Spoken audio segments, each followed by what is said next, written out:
Selamat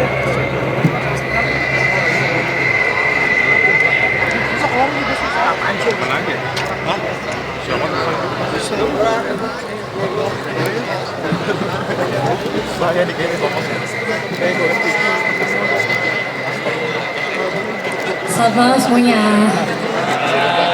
Sebenarnya aku nggak yakin aku mau cerita kayak gini karena seumur hidup aku tuh aku tuh orangnya bener-bener gak percaya sama hal-hal yang berbau mistis atau yang gaib-gaib, dan aku tuh kayak ngerasa dia nggak ngeganggu gue kok, makhluk kayak gitu gak ngeganggu gue kok. Tapi beberapa tahun yang lalu pas ada malam hari tuh aku lagi sendiri di rumah karena mamaku lagi di Solo buat urus pindahan rumah. Dan biasanya kalau misalnya malam-malam aku suka lapar, jadi kayak yaudah deh bikin roti panggang ke dapur. Sambil nunggu roti panggangnya selesai, aku duduk di kursi meja makan di mana almarhum papaku sering menghabiskan waktu buat baca koran di situ.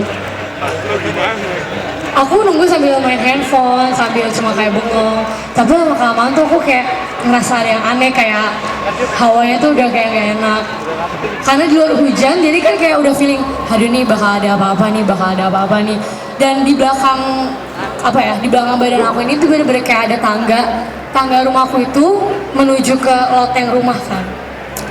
Akhirnya kayak ada dengar suara kayak kaki yang diseret-seret, kayak yang terseok-seok gitu.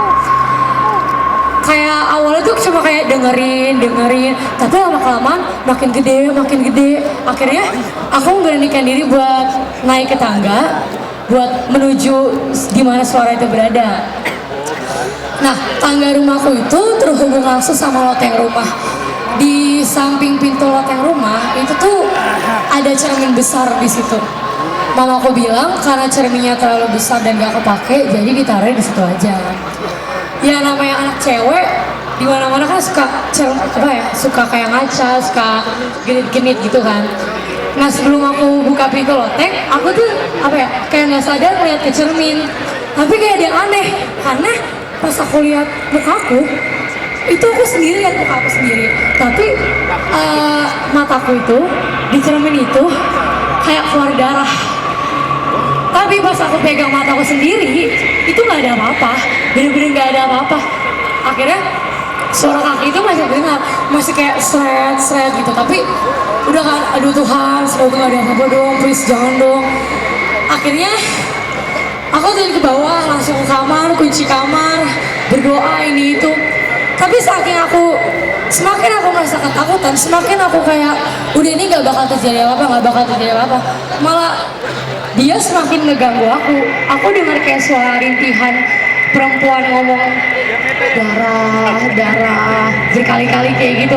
Terus aku kayak, aduh, kenapa ya hal ini tuh harus terjadi sama aku yang jelas-jelas aku nggak percaya sama hal-hal kayak gini. Sampai sekarang pun di sini aku belum nggak percaya kalau misalnya makhluk kayak gitu tuh ada.